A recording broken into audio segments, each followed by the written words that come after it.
Because I said what was on my mind. I made a lot of enemies. I made a lot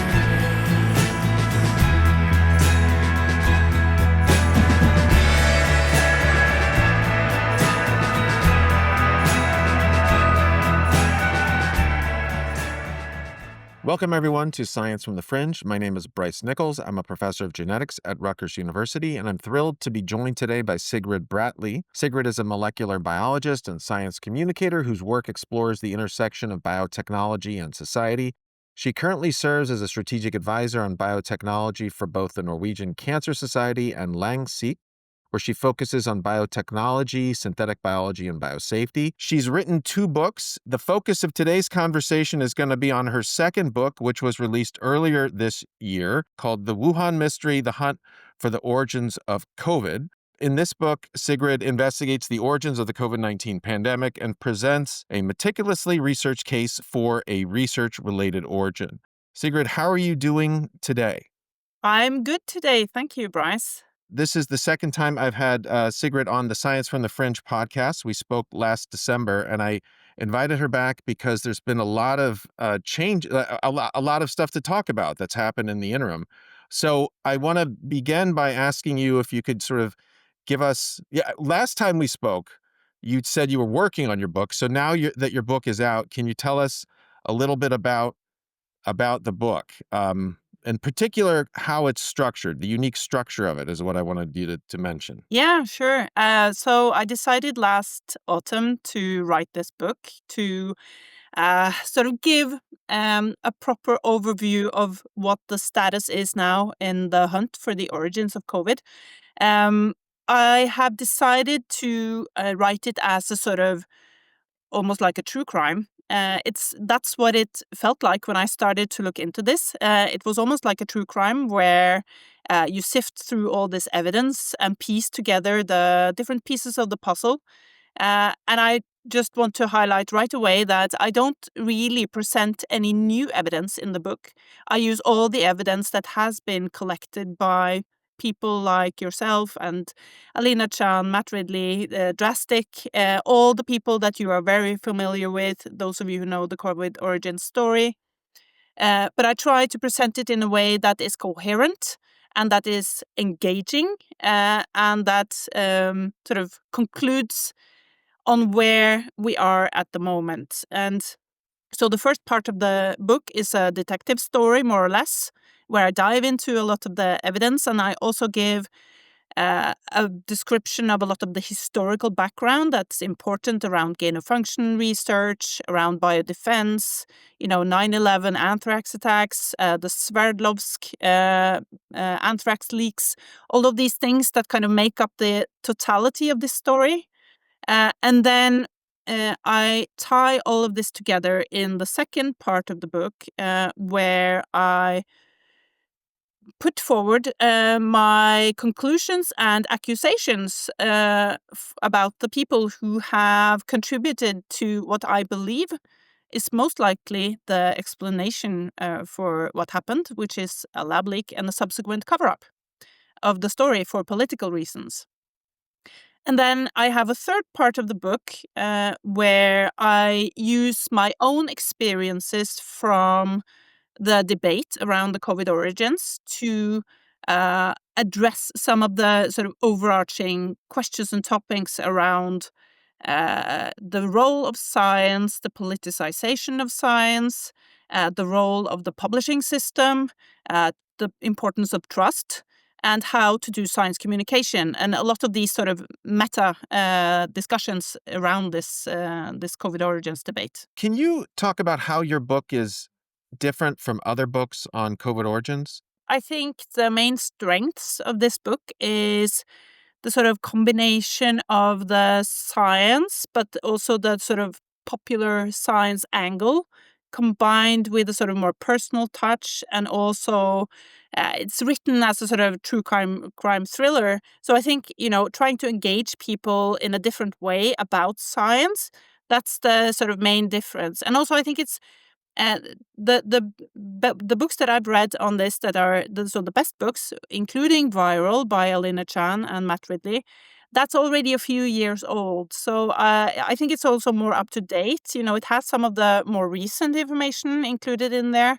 So at least, in 2025, it's a updated storyline explaining the totality of the discussions around the COVID origins, and also, as I said, gives a sort of more personal touch. Hopefully, it's engaging for a broader audience than just the people who are interested in science.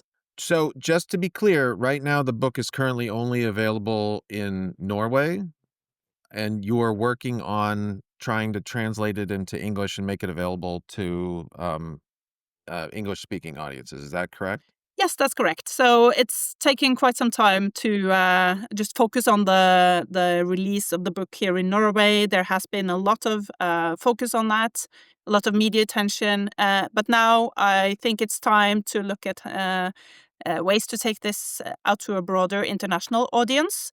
And of course, English, to have it translated into English and then distributed for different countries. So, but this is a long process. You mentioned that I've written a book before. It takes a bit of time to get this properly done, translated, and to find the right agent to take this abroad. So that's on my agenda at the moment. So I'm looking for book agents that will be a good match for me when I take this story internationally. So, if anybody watching this knows of a good book agent, please feel free to reach out to Sigrid. So, how has the book overall been received in Norway? It was very well received, actually. I got reviews in some of the biggest newspapers and media in Norway, and overall, they gave me a very good review. They were quite convinced about the story that I presented. They appreciated the way that I have made this into a more of a personal story. It's a sort of more of a storytelling than just pure sort of science in this book. And they also appreciated the way that I addressed some of the bigger questions surrounding this. So when it came out at the end of May, it did get a lot of media attention. It did create a lot of debate here in Norway.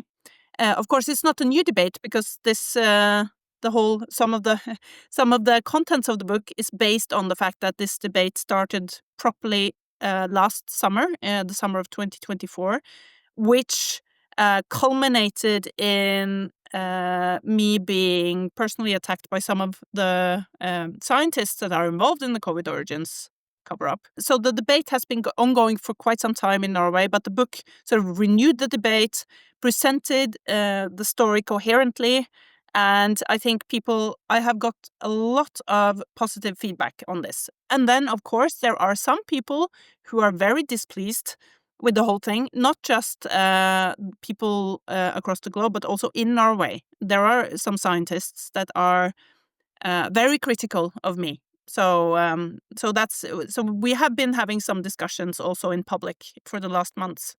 In the US, of course, there's a lot of people in the space arguing on the two sides of the origin debate. So there's a lot of names. But is it fair to say that in Norway, you're in many ways a singular voice representing the lab origin side of this, or at least you were the person that came up to say, hey everyone, we should really be, talking about this more. Is that fair to say? I mean, or am I mean, or I guess I view it that way, but perhaps if there's other people you want to talk about, but can you speak about your role as this, like, in a way, like kind of a lone wolf Mm. in Norway on this issue? So this is actually an interesting part of the story because when this debate first took off in Norway last year, there were quite a few of us actually, and very renowned scientists who were open to the lab leak theory and also quite critical of the way the science has been handled. So I'm thinking, of course, about the proximal origin paper, the wet market papers, all of those papers.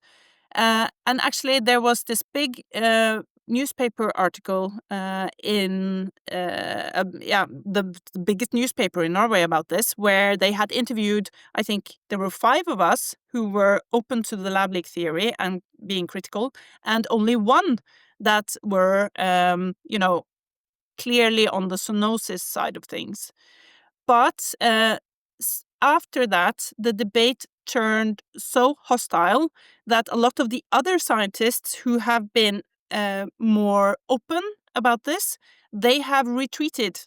So now I'm sort of left a bit alone. I have one other person, epidemiologist called Stig Frøland. He's also active and vocal about the lab leak theory. But apart from the 2 of us, most others have retreated from the debate because it got so hostile.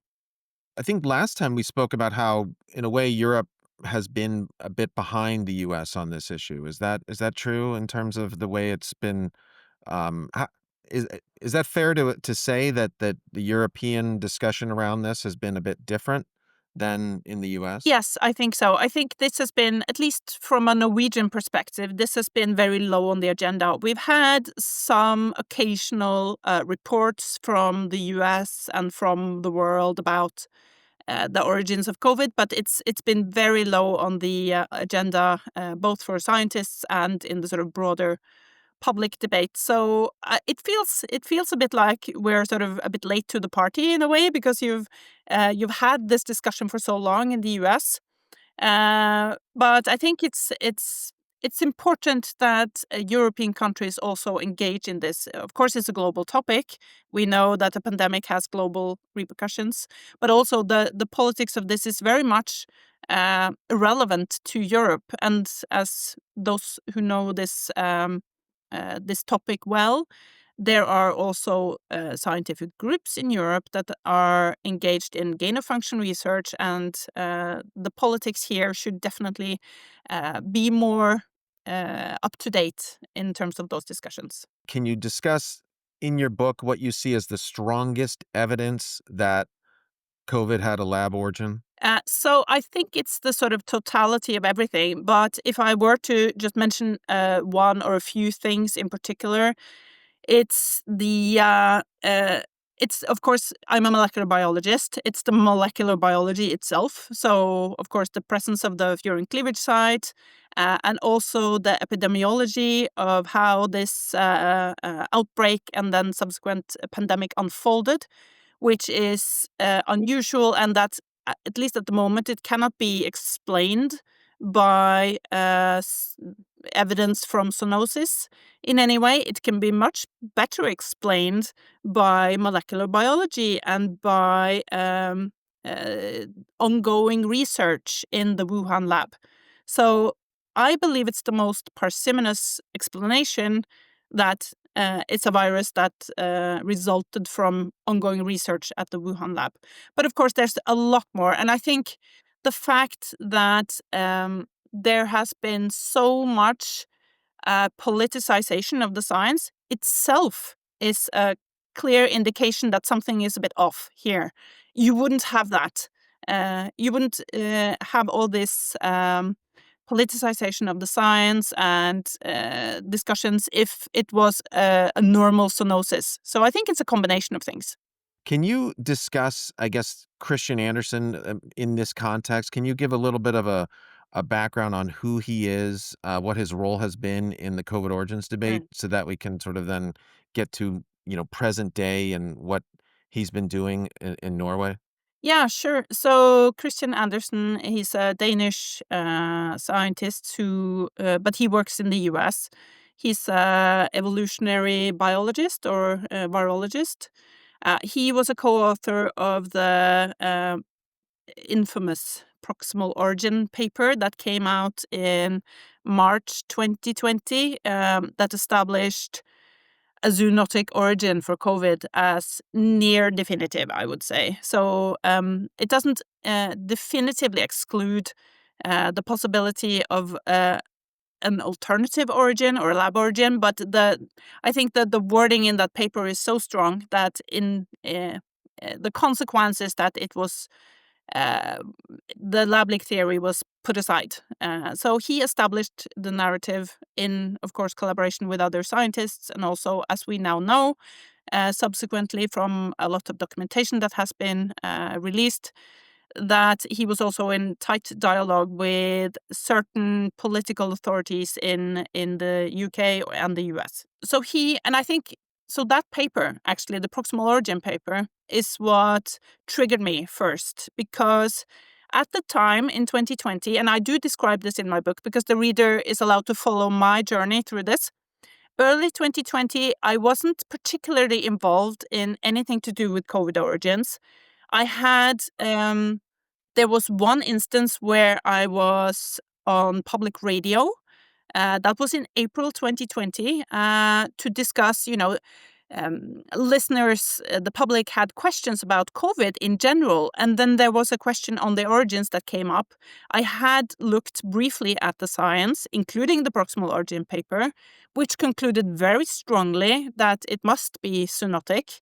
And I didn't read it in detail at the time, but because of the wording, because of the sort of so-called consensus, I believed that that was true. So that was my response also on this public radio show, is that it's likely from, bats. It came through some kind of wildlife trade, probably. That's what the science says.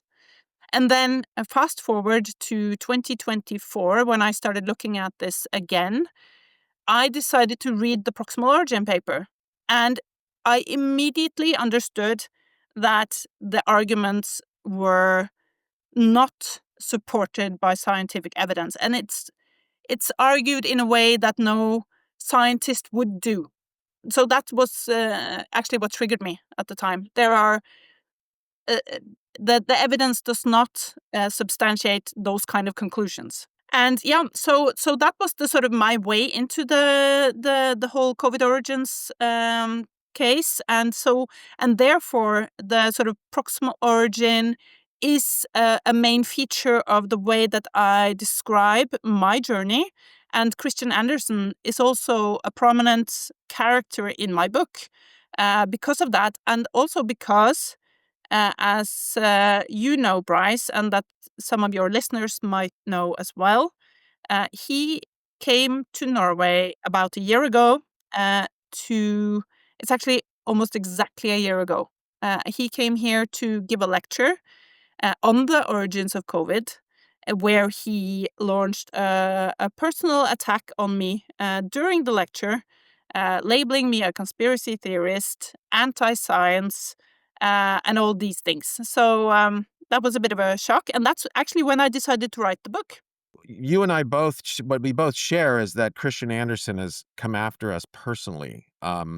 Andersen is among people that wrote a letter to Rutgers University to try to seek disciplinary actions against myself, and Andersen traveling to Norway to attack you in person. That's extremely unusual behavior for a scientist, right? So Very. I guess I wanted to back up a little Mm, bit and say, what might create a situation where a scientist might feel so threatened mm. that they will go to great lengths to try to silence people that are criticizing them for things that for their actions, frankly. So can you back up to 2020 and talk a little bit about what Anderson was doing, at least in private, and then what he was doing in public? Yeah, I can do that. And just to be clear, so these are my interpretations of what happened and why this could potentially, the explanation for why things unfolded the way they did. He will have a different story, of course, but this is my interpretation of things. So, what is not controversial is that he was one of the scientists who first suspected a lab leak, actually, and that the virus could have been engineered.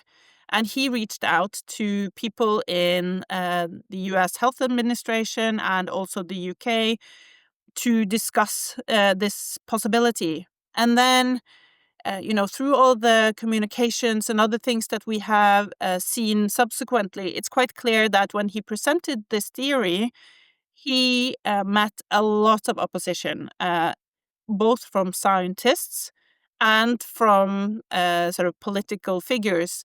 And the way that I read what happened is that probably some of the motives for changing the narrative from, we suspect a lab leak to a few weeks later saying it couldn't have possibly been a lab leak were politics, and some of it quite legitimate concerns, actually, because at the same time that this was all unfolding, all the conflicts in the background between Andersen and his co-authors and all these other scientists who were very much against raising the possibility of a lab leak. At the same time, the WHO were trying to gain access to China to study the epidemiology, to look at the origins. And that was really difficult. And actually, they failed at that time. They were not let into China and into Wuhan. They were let into China, but not into Wuhan, and they were not allowed access to any data. But I think there was like a diplomatic effort at the time, led by Jeremy Farrar, to ensure that the WHO got as much information as possible. And to be honest, I understand that. I mean, during an escalating pandemic, you need collaboration with China because you need to understand what's going on. And raising the possibility of a lab leak under those circumstances, I don't think that would have been very wise. Where I disagree with Andersen and the rest of those people involved is whether to publish something in a scientific journal. I think that's way across the line of trying to steer the public discussion and also using the media. That's not appropriate at all. But keeping it sort of under wraps a bit during those early days of the pandemic, I can see that has, diplomatic, political value. So my take is that he was convinced, so Andersen, he was convinced not to publicly voice his concerns about the lab leak. They wanted to dampen down the whole discussion. He was convinced that that could be achieved better through a scientific publication. And then, unfortunately for him, the public were later aware that science and politics had been mixed up through all these Slack messages and everything that's been known since.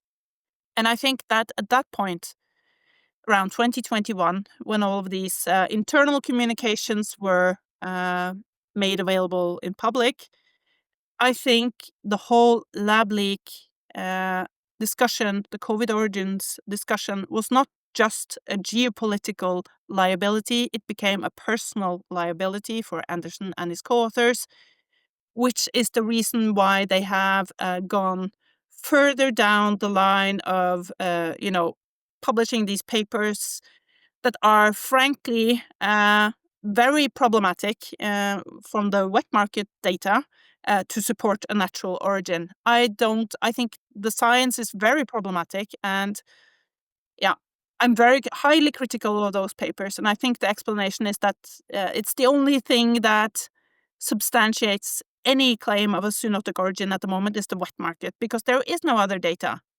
But what would then possess an individual like Andersen to fly all the way to Norway to give a lecture where most of it he attacks you? Well, it wasn't most of it. It was towards the end, but he spent a significant amount of time addressing me personally. Let's put it that way. Yes, I was very surprised, and I have been thinking a lot about this after the lecture. Also, I've been discussing this with other scientists who were there, who were equally baffled by the whole thing that happened.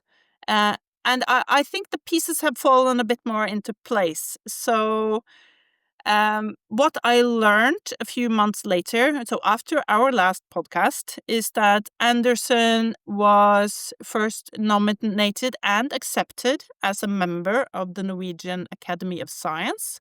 That was around March, I think, this year.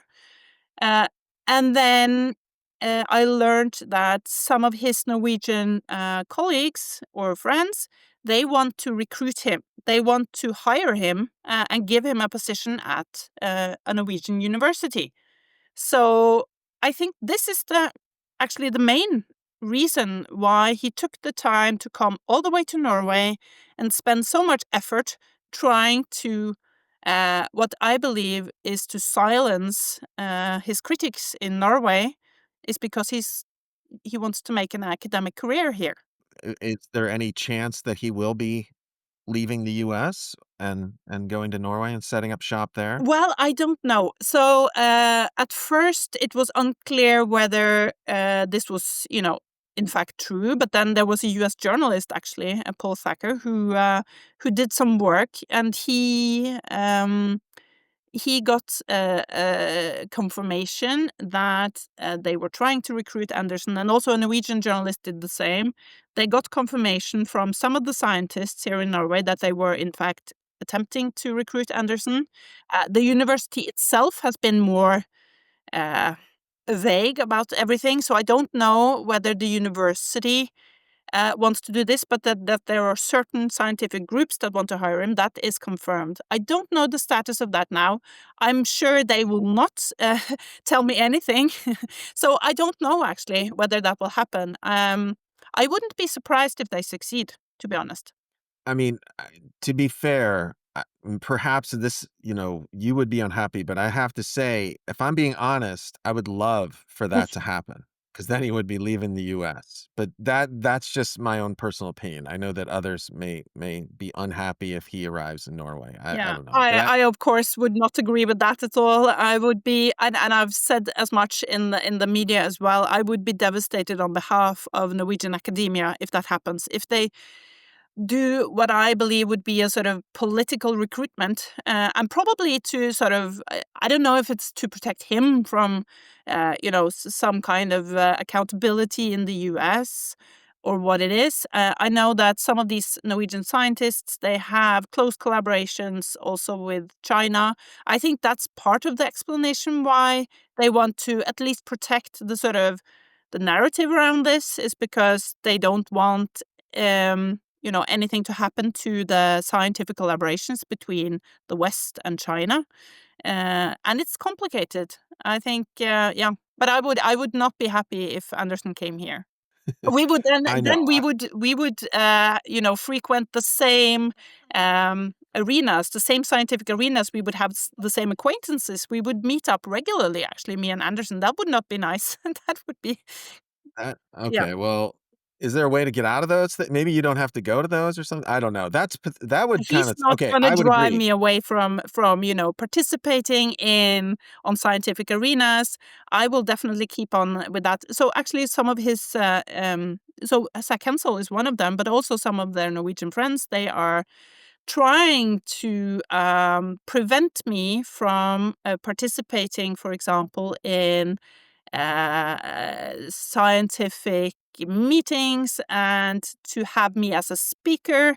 So they are calling around to all these organizers saying, no, no, no, you shouldn't have her. So I'm just very, yeah, I won't let that happen. Let's put it that way. Well, yeah, and I'm glad to hear that. I didn't mean that you should No. not go to things. I guess well, that's pathetic actually if if people are listening to phone calls from individuals like what's his name, Zach Hansel, But they whatever are not that guy listening, that so that's oh, the okay. advantage is so Good. I know that they have been trying to intervene, but they have not been successful because people are interested in this story. They are interested in hearing my opinion. They are interested in hearing my opinions on other scientific topics as well. So I haven't really there hasn't been any reduction in the number of invitations that I get to attend things, but they try to prevent me from participating. Could you go over because you talked about Anderson being someone that's sort of been very critical of you and personally attacked you, flew all the way there to do that. And can you talk about the other individuals that have sort of gone after you personally and professionally? Yeah, so there hasn't been that much actually, and I think part of the reason is that I've been quite public about everything that's happened. I also describe a lot of this in my book, so I think now the tactic is not so much the personal attacks anymore. It's more stealthy in a way, but there are some exceptions, of course. And so one of them last year was Angela Rasmussen. So she she mentioned actually on X that she had been visiting her friends here in Norway, the same scientists that are recruiting Andersen, to discuss how to handle my conspiratorial statements in Norwegian media. So that's one. And then the other is Zach Hensel, which he's an author of some of these sort of wet market papers. And so he started emailing me back in April, which is about 6 months ago now. He started emailing me. He was, of course, not happy with my criticism of their work. So he wanted me to explain, and I didn't respond to his emails.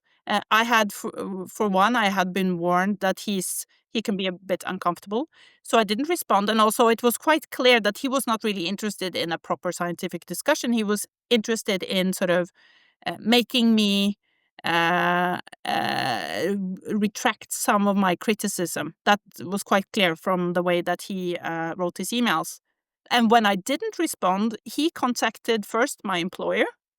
I can't remember the entire text, but there were references in that email saying that, he had tried to contact me, hoping that I would remove things from my book, things like this. So I think it was quite clear that his motivation was, again, to have me sort of retract some of my criticism. He also mentioned that I should not have signed the petition from Biosafety Now about the retraction of these papers. Uh, but he didn't get anywhere with that. And then he also contacted the publisher of my book, expressing, that he disagreed with my criticism of the science, his papers in my book. So he wanted them to do something. I don't know. It wasn't quite clear what he wanted them to do, but he expressed, his opinion on that.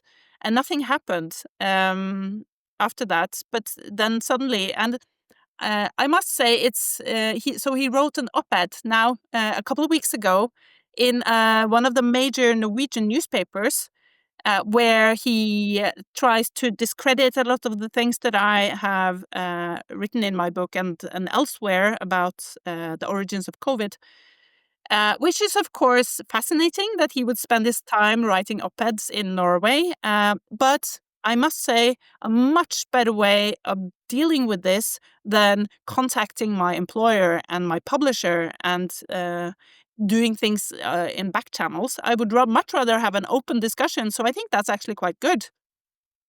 So I just responded to him, actually. I think it was out yesterday, where I decided not to reply to his sort of straw man arguments, because he does that a lot. He picks out some straw man, misrepresents my opinions. I can give an example if you want. Yeah, go ahead. Yeah. I hesitate to give him any oxygen, Okay. but at the same time, no, at the But I same think it's time, interesting for people to yeah, understand a little bit about the dynamics in this. I agree. I agree. Yeah. So yeah, it's just so please give So, us an example of this wonderful argument that Zach Hansel makes. yeah, and this Either is one. not something that I replied to in my written response, but I can just take an example here. So he states that all these wastewater samples and blood tests that have been that show traces of SARS-CoV-2 before the Wuhan market outbreak across the globe, that they are crap science, and that it's disinformation to put that forward as evidence. And then what I actually write in my book, and that I've been saying all along, is that I don't know if all these papers on the wastewater samples, etc., if they are definitive evidence. I don't know. There might be false positives in there, for sure. But the totality of the amount of evidence that shows that SARS-CoV-2 might have been spreading earlier than the wet market is quite overwhelming. And it's at a minimum, it's enough to say that it's very uncertain. The whole timeline about when the outbreak started is very uncertain. But that's not how Zach Hensel addresses this debate. He's trying to put words in my mouth that I take this for, definitive evidence, and I don't. So that's one example. But I decided to use my response in the newspaper to address something much more important, and that is the way that scientists handle public debates and facilitate an open, objective debate where you have freedom of expression. And I think Zach Hensel and Kristian Andersen and a lot of their friends have shown exactly how not to do that. Because contacting people's employers, publishers, labeling people conspiracy theorists in academic circles, uh, uh, doing lectures where you personally attack someone who's in the room without allowing them to respond, that is not the way to encourage open scientific discussions. That is intimidation. It's odd. It's very odd for scientists to behave this way, and it's especially in a way, I guess I could use the word creepy in a way, like what Zach's behavior is quite creepy. Um, there may even be emails that he's sending from an anonymous account. It's speculation. I don't know, but I think both of us have received emails from an anonymous account that seems plausible that it could be from him. Um, I just think he should, Zach, just, I know you're watching this, just knock it off. It's creepy, man. Like seriously, really, it's freaking creepy. I know that he will watch this and he will make comments on his Blue Sky account. Yes, It's he just will. odd and creepy. Just knock it off. You're being it's very, very strange. And it's not it's really, I don't know. I have a lot of, anyway, it makes me upset. And especially upset given, how other members of the scientific community both sides this and pretend that like, well, you've said rude things, and so it's okay if if Zach says rude things, and we need to weigh the blah blah. If one looks at what myself and others have said and what you've said and weighs that against what the behavior of the people that we're talking about, the small group of people that are behaving like this, there is not a both sides to this debate. There's inappropriate behavior, and then there's people trying to actually like protect the integrity of the scientific, of science in a way, of the scientific method. So that's my little soapbox rant, I guess, before we move on. Yeah, but just let's say that I welcome discussion, and I'm not afraid of debating Zach Hensel or Kristian Andersen or anyone else in public. So, so one of the problems now is that in Norway, the scientists, the Norwegian scientists, who should be the ones to debate me, they don't want to. They tell the organizers of meetings that are trying to facilitate a debate on this, they are telling them that I am almost on par with like climate denialists or something like this, so it's not worth their time. They shouldn't, give me any space to express my opinion. And that is also very problematic from a sort of academic perspective where we should welcome open scientific debates, disagreement, have all the arguments out there, not stifle debate. I completely agree with you that open debate would be wonderful, but there are certain individuals that are incapable of having actual debate, which would require them to be operating in good faith and using and not simply lying, distorting, as you say, putting words in other people's mouths, and trying to literally cancel and destroy other people's careers with lies.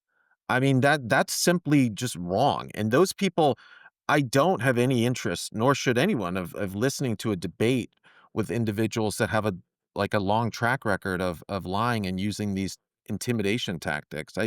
That I guess perhaps we disagree on that. I just don't think they're capable of having a debate on the subject, because a debate would require some level of good faith, which they are in they appear to be incapable of, frankly.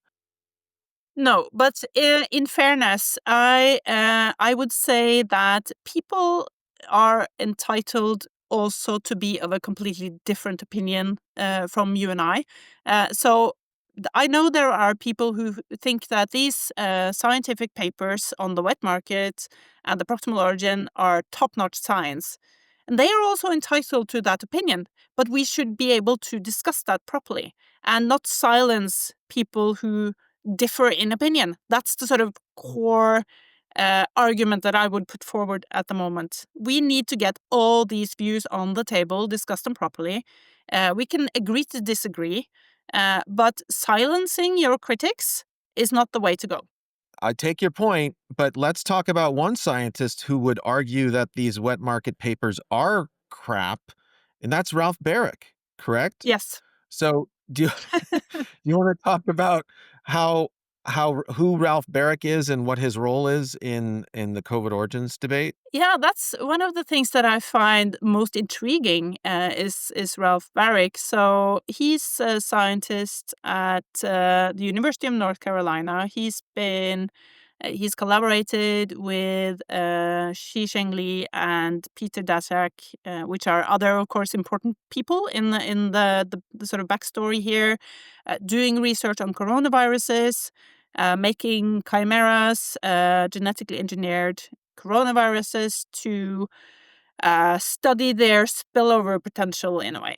So Ralph Baric is the sort of the technical expert in that team. He's the one who knows how to make chimeras. He had also these humanized mouse models that they used to test virus chimeras for their ability to infect. And so he's been quite important in this. If it is true that it was a lab leak, then Ralph Barrick's technology will certainly play a role in that. Let's put it that way. But then he's also quite interesting in terms of the discussion around the origins and the way it's been handled. So I learned, of course, a bit into my detective work that he was actually one of the people who uh, uh, told the US intelligence community quite early on that a lab leak was a possibility. And he also signed a petition or a paper, an opinion piece in the journal Science, together with Jesse Bloom and Alina Chan and a lot of other people, saying that this is not settled. We need to take all of these origin hypotheses seriously. We need to investigate everything. And then when he gave a testimony in 2024 where it's quite clear that he does not support the wet market theory. That is very clear. When you look at the epidemiology and you look at the molecular clock of the virus, which is, looking at genetic sequences and trying to calculate when, the earliest ancestor must have appeared, the timing is not right for the Wuhan market. So that's his professional opinion on that. If we're talking about the plausibility that the wet market was the source of the pandemic, the fact that Ralph Baric himself disagrees with that, I think is quite telling. Mm. And he disagrees with it under oath. So, So, but I think, to be honest, I think the wet market is a very big scientific risk for scientists because I think it's so obvious when you look at the data that it's just not plausible. It's highly likely that the first infections arose earlier in the fall, and that the data is just really crap. To be honest, the market data is just really crap, and I think. Even though I think Ralph Baric also claims that, it's most likely that it was a zoonotic origin. So that's his preferred hypothesis. The same is also true for some other scientists, including some of those here in Norway that have been very much involved in the whole debacle around this debate. Some of those scientists, the ones that are trying to recruit Kristian Andersen, are saying that they don't think it's the market. But then, if that's true, and if that is a way to sort of avoid being completely called out, because I think it's such a big risk, supporting the market theory. I think that if you don't have the market, you don't have anything. So that's the problem for this people supporting zoonosis is that, and I quote Andrew Rambout, which was a co-author of Kristian Andersen on the proximal origin paper. In their private communications, he says, if the market goes, all bets are off. And that is still the case. So if the market goes, all bets are off. Everything is in the open then. So if that's the case, then you have nothing to support zoonosis. Have we learned anything from the past 5 years? With that will help us prepare for the next pandemic. Oh, that's a good question. I'm a bit disappointed and worried that all this arguing around the COVID origins has taken time and effort away from truly understanding, the risks involved in both actually zoonosis and lab generated origins or lab incidents, the risk of that. And I don't think we've learned that much. I think what we have learned is that it's a huge political risk when we get into these kind of debates. It's a huge political risk. It diminishes trust when we don't when we're not able to have a proper scientific discussion about such important things. Trust is diminished. I don't know what's going to happen if we have another pandemic, regardless of whether it's of natural origin or whether it's a lab-generated pandemic. I think people's trust in the ability of the scientific community and the authorities to handle it properly is very low. And that concerns me a lot because we need that trust. So what's next for you? So I do a lot of other things than just, looking into the COVID origins. I'm quite busy with also policy making on medical biotech, ensuring access to life-saving drugs for cancer patients. I also work a lot on improving policy on biotech in food systems. So I have a lot of other things that I'm going to spend my time on, but I'm going to follow the COVID origins discussions for sure. And I do really hope that someone in the US has the guts to declassify relevant material from the intelligence community and to really address some of the problems here. And if that happens, I will definitely be right there in the middle of the debate, at least in Norway, hopefully also internationally, to help guide the public through all this noise and all the discussions that I'm sure will continue. Well, I hope you continue your career trajectory, which has gone. How has your career trajectory gone in the last year? It's gone way up, right? I mean, I'm just going to make that assumption. Is that a fair assessment if we did a quantitative assessment of how things are going? Yes, I'm quite busy. So that I still do. So all the other things that I do, that hasn't changed. I'm equally busy as I used to be in terms of dealing with all these other things. And then on top of that, it's the COVID origins things with the book and the discussions, which there are many people who are interested in this topic now. So yes, I've been very busy, and I hope to still be busy in the time to come. And so the goal here is to have that book translated to English and make it available for an English audience. And like we discussed, or like I said earlier, if anyone knows of someone that can help with that, please reach out. So are there any final words that you'd like to say before I sign off? No, nothing. Just that, thank you again for having me on this podcast. I know that there are many people out there who are interested in this discussion. I do really hope that we will get somewhere, get some better answers on the COVID origins. And I hope that you and the rest of the people at Biosafety Now and related groups are still going to be active and, continue the good work to unravel this COVID origins case. Well, thank you very much, Sigrid. It's always a pleasure to discuss COVID origins and other things with you. And until next time, this has been Bryce Nickels on Science from the Fringe. Take care, everyone. One